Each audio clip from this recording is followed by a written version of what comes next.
Bonjour, bienvenue sur Cyber Anonymat, votre tremplin incontournable pour maîtriser le monde du numérique, de la théorie jusqu'à la pratique et du débutant jusqu'à l'expert en cybersécurité, réseau télécommunications et intelligence artificielle. Nous y voici maintenant sur notre partie 7, surveillance de la sécurité, module 1. Outils de la veille de sécurité. Dans ce module, nous allons entrer dans l'univers de la veille de sécurité et nous glisser dans la peau d'un cyber-enquêteur. Ici, vous allez apprendre à détecter les attaques, à enquêter sur les menaces et à protéger les infrastructures. OK. Objectif d'apprentissage 1. Reconnaissance du réseau. Donc, vous allez maîtriser les outils fondamentaux de diagnostic, de cartographie et d'analyse du trafic réseau. 2. Gestion et surveillance des terminaux. Vous allez appliquer les principes de sécurité aux terminaux via l'utilisation d'outils EDR et de CIEM. Module 1. Outils de veille de sécurité. Donc, comme je l'avais dit, nous allons chercher à comprendre la surveillance de l'infrastructure à l'image du tableau de bord d'une voiture pour garantir l'intégrité des systèmes. Surveillance réseau active et passive. Donc, on va voir d'abord la surveillance active et comment ça fonctionne. La surveillance active fonctionne en arrière-plan pour rechercher activement les problèmes et ralentissements. Donc, une alerte immédiate des administrateurs. Exemple, on a outils NPM et APM. Voilà. Donc, nous allons expliquer quand même ce que c'est que l'outil NPM et APM. L'outil NPM de l'anglais Network Performing Monitoring ou surveillance de la performance réseau. Ce sont des outils qui surveillent en continu l'état et la santé du réseau informatique. Ils mesurent des indicateurs clés comme la bande passante, la latence, le taux de paquets perdus et la disponibilité des connexions. Ils permettent aux administrateurs réseau de diagnostiquer les pannes de connexion en temps réel et d'identifier les ralentissements avant qu'ils n'impactent les utilisateurs. Ainsi, c'est clair. Et maintenant, on va voir ce que c'est que les outils APM. APM de l'anglais Application Performance Monitoring ou surveillance de la performance des applications. Ce sont des outils qui se concentrent sur la surveillance du comportement et de la performance des logiciels et applications, à savoir sites web, applications mobiles et logiciels. La surveillance de la performance des applications analyse les temps de changement, les requêtes vers les bases de données, les taux d'erreur du code et de l'expérience utilisateur globale. Donc, ces outils aident les équipes de développement et de sécurité à identifier rapidement si un bug, un problème de code ou un ralentissement provient d'une application spécifique, permettant une correction proactive.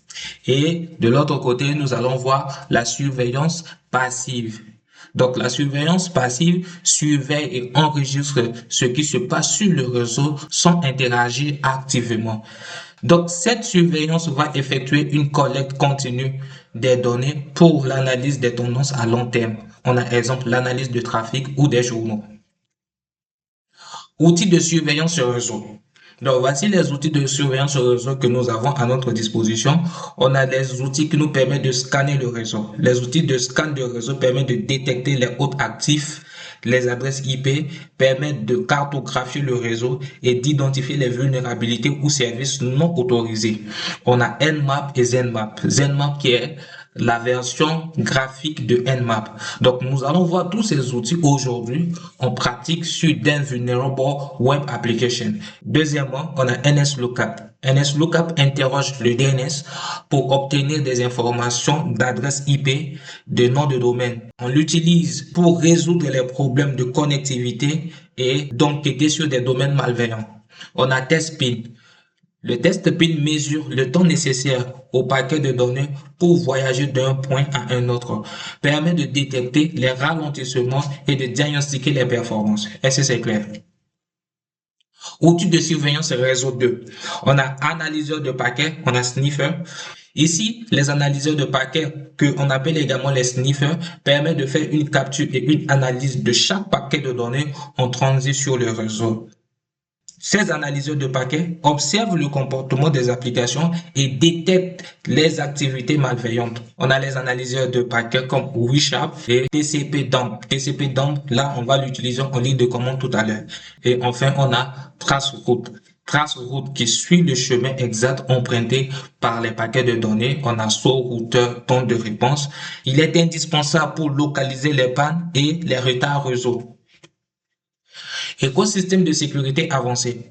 Donc, en écosystème de sécurité avancé, on a les IDS et les IDPS que nous allons expliquer tout à l'heure dans notre tableau. Donc, les IDS et les IDPS permettent de faire une détection et une prévention des intrusions pour bloquer les menaces en temps réel. On a les SIEM qui permettent une centralisation des journaux et une corrélation des événements de sécurité globaux. Et enfin, on a SOAR et MDR qui permettent de faire une automatisation de la réponse aux incidents et des services de surveillance managés experts. Ok, voici notre tableau rôle comparatif des outils de sécurité. Donc, premièrement, on va parler de IDS et de IDPS. C'est quoi un IDS? Un IDS de l'anglais Intrusion Detection System ou système de détection des intrusions surveille en permanence le trafic réseau entrant et sortant à la recherche des activités suspectes ou d'éléments malveillants. Dès qu'il repère une anomalie potentielle, il génère une alerte et la signale à l'administrateur réseau, mais n'agit pas automatiquement pour bloquer le trafic. Le système de détection des intrusions, également appelé IDS, aide à identifier les vulnérabilités avant que les pirates ne puissent les exploiter. Maintenant, parlons d'un IDPS. Un IDPS est un système de détection et de prévention des intrusions. C'est une évolution du système de détection des intrusions appelé IDS qui va un peu plus loin. Il combine la détection des menaces et une capacité de réponse active, car en plus d'émettre des alertes, il prend des mesures immédiates pour stopper l'attaque en cours.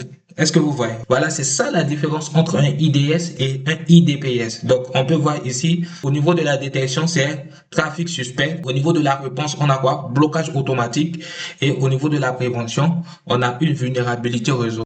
Ok, maintenant parlons des EDR. C'est quoi les EDR? EDR qui veut dire détection et réponse sur les terminaux est une solution de sécurité informatique conçue pour surveiller en continu les ordinateurs, les serveurs et autres terminaux d'un réseau afin de détecter, d'analyser et de bloquer les activités malveillantes ou suspectes. Est-ce que c'est clair? Comme vous pouvez voir ici au niveau de la détection, c'est quoi? Activité des terminaux. Les terminaux ici, ça concerne les ordinateurs, les serveurs et etc. Donc vous voyez ici la réponse des EDR, c'est quoi? C'est de faire un isolement de réseau. Est-ce que c'est clair? Et maintenant, au niveau de la protection, les EDR règlent les problèmes de sécurité locale. Et maintenant, on a les SIEM. SIEM, c'est quoi? SIEM, c'est système de gestion des informations et des événements de sécurité.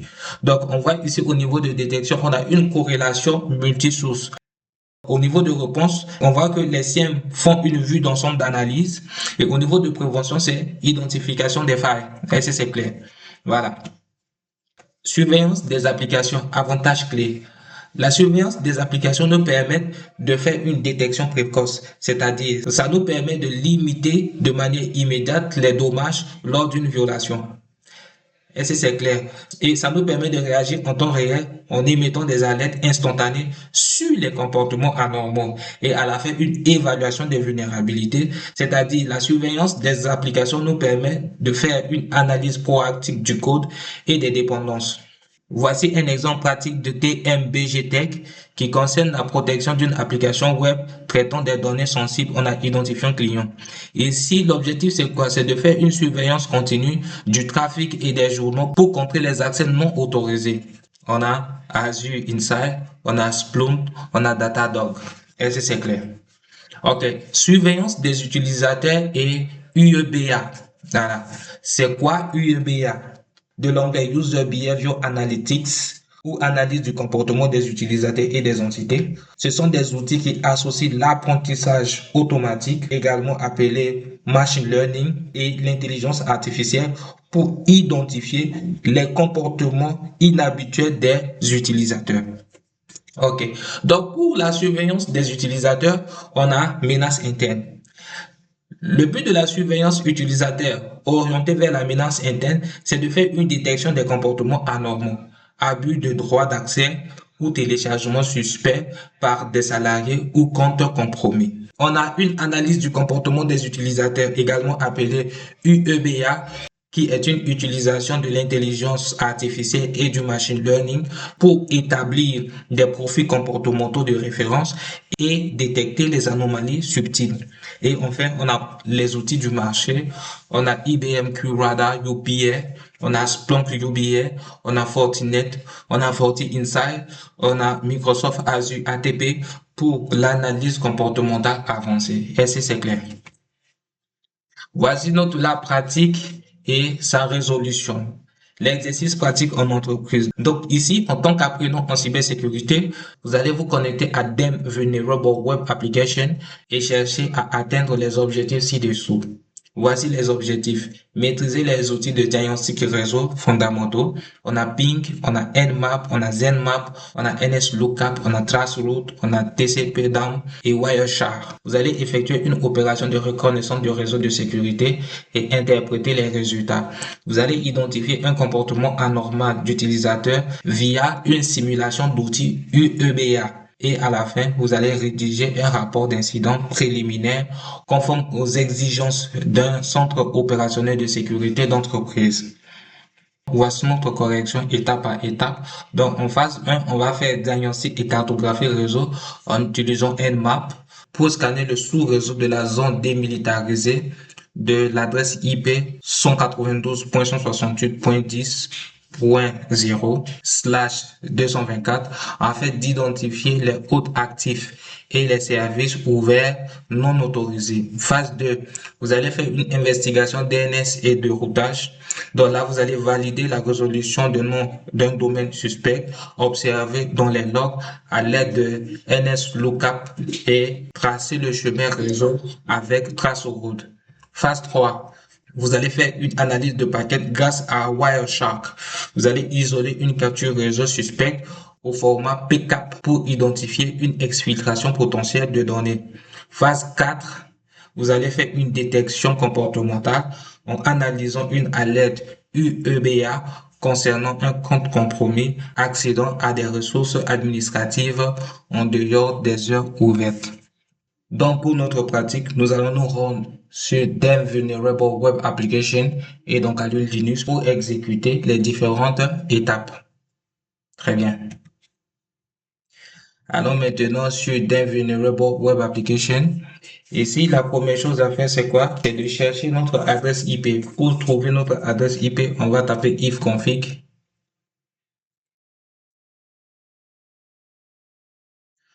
Voici notre adresse IP. Notre adresse IP est 192.168.80.135. Ok, donc on va se rendre d'abord donc à Linux. On va tenter de communiquer avec notre machine Metasploiter Board 2. Ok, on va ouvrir notre terminal. Voilà, très bien. On va chercher d'abord, on va faire ping. On va lancer également 3 paquets sur 8.8.8. Désolé.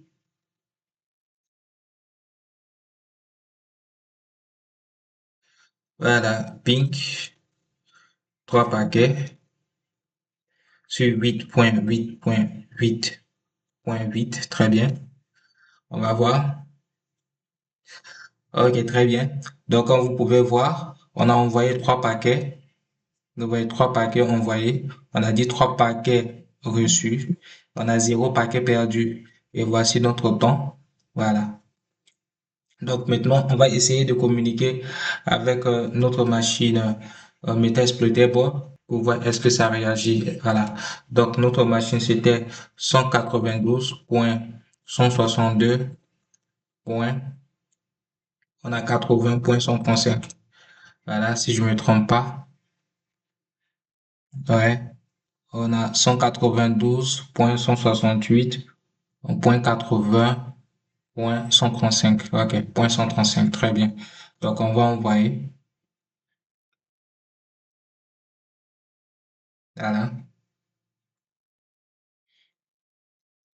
Malheureusement, les deux machines ne communiquent pas. Oui, on a 3 paquets transmis. Ah, notre adresse IP, ah, désolé. Notre adresse IP. Donc, on a ping, ok, ping C 3. On a 192.168.80.135. Ok, voilà, on va envoyer. Très bien, voilà, on voit. Effectivement, on a envoyé 3 paquets. On a vu 3 paquets reçus. Voici 3 paquets reçus et 0 paquet perdu. Très bien. Donc, les deux machines, ça veut dire notre Kali Linux communique bel et bien avec notre Metasploiter Ball 2. OK. Donc, notre première étape, c'était quoi? On va tester Nmap. Voilà. C'était ça notre première étape. On va tester Nmap et par après, on va tester également Zenmap. Donc, on va effacer les commandes tapées. On va taper Nmap. Voilà. Notre adresse IP était 192.168.80.0 OK.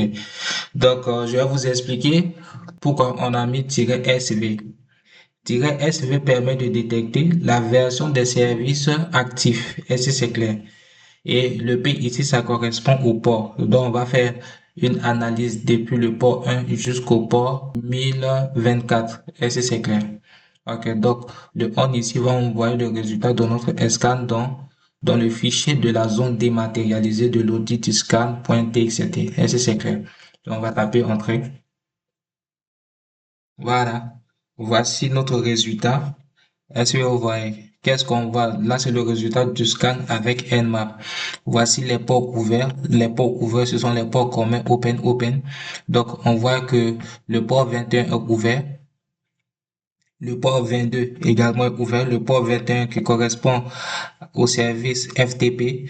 Le port 22, c'est ça qui correspond au service SSH. Le port 23 également est ouvert. Donc, est-ce que vous voyez? Voilà. Et également, on peut voir notre fichier DMZ Audit Scan. Est-ce que c'est clair? En faisant quoi? En faisant 4. Donc, je vais faire 4. Voilà. 4 DMZ Audit Scan. Voilà. Effectivement, comme vous pouvez le voir. Est-ce que vous voyez? Voilà. C'est la même chose ici.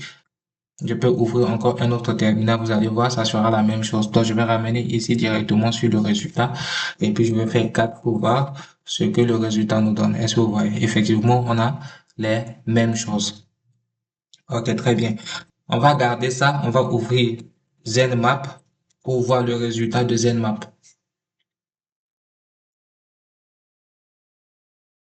Ok, très bien. Voici ZenMap. Je vais réduire notre fenêtre quand même, c'est pas mauvais.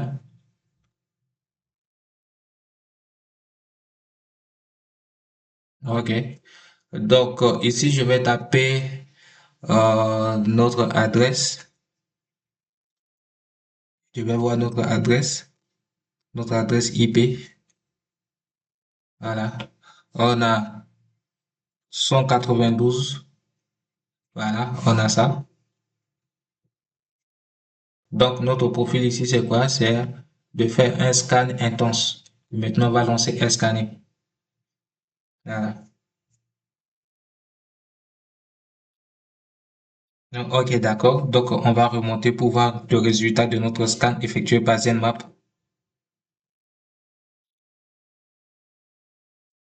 Et on va comparer les deux. Le résultat du scan effectué par Nmap et le résultat du scan effectué par ZenMap. Regardez ici au niveau des ports. On a effectivement le port 21 qui est ouvert et que ce port correspond au service FTP. Voilà. Donc, vous voyez ici. Voilà. Également ici au niveau de ZenMap, on a plus de détails concernant ce port. Est-ce que vous voyez? Voilà. Et on a au niveau du port 22, regardez le port 22 également ici qui correspond à SSH. Le port 22 est ouvert. Est-ce que vous voyez? Le port 23 qui correspond à Telnet est également ouvert. Très bien. Donc vous voyez, le scan avec Zmap nous donne des choses en profondeur. Voilà. Là, vous voyez, on a le port 53 qui correspond à notre nom de domaine. Voilà. Est-ce que vous voyez? OK. On a le port 80 qui correspond au service HTTP, le port 80, voilà.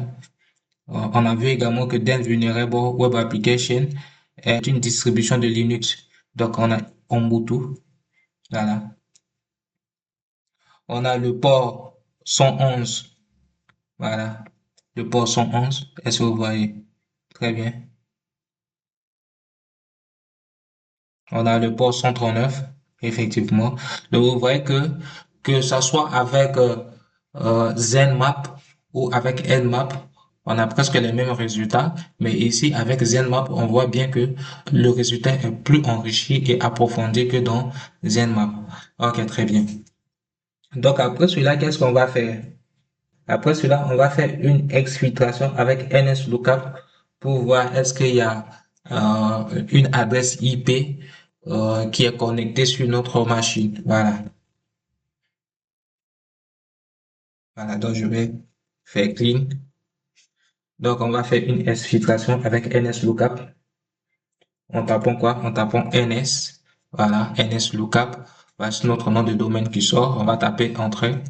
OK. Donc, comme vous pouvez le voir, sur notre machine virtuelle d'Invulnerable Web Application, il n'y a aucune adresse qui est connectée à ce serveur. Vous voyez, il n'y a rien. Voilà. C'est notre adresse d'Invulnerable Web Application. Voilà. Donc, comme il n'y a rien ici, qu'est-ce qu'on va faire? On va en profiter pour utiliser deux, trois commandes de TCP dump. Est-ce que c'est clair? En faisant quoi? En faisant sudo. Voilà. Sudo.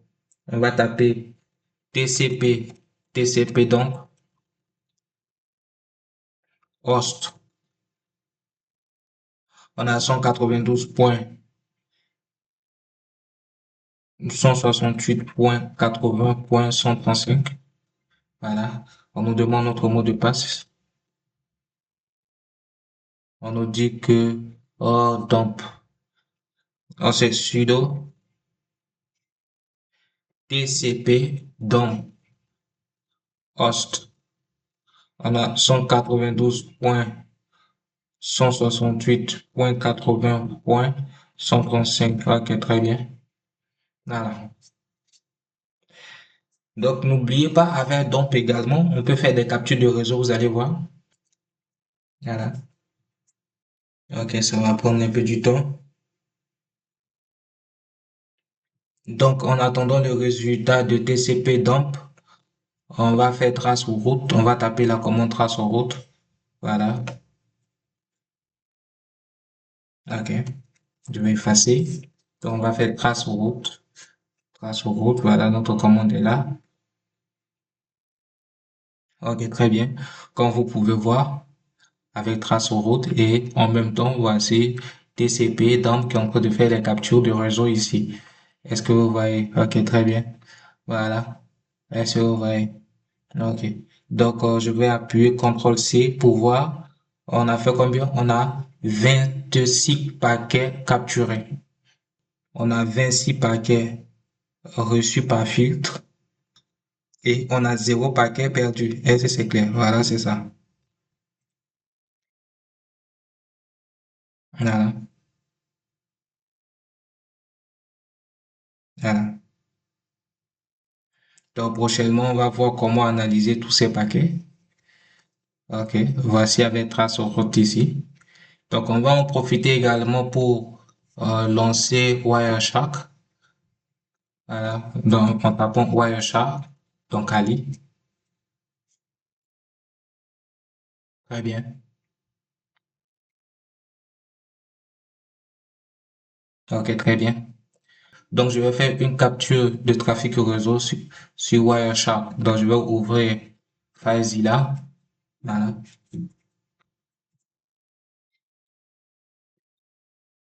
Ok, très bien. Je vais mettre FileZilla de l'autre côté. Voilà, je mets euh,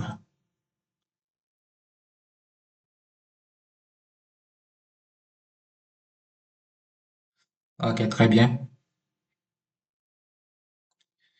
Voici ce que je vais faire. Je vais d'abord sélectionner le réseau que nous voulons capturer. C'est notre réseau Internet. Voilà. Et je vais taper, vous allez voir, 192.168.80.135. Donc même lorsque vous regardez, non, on dit broadcast.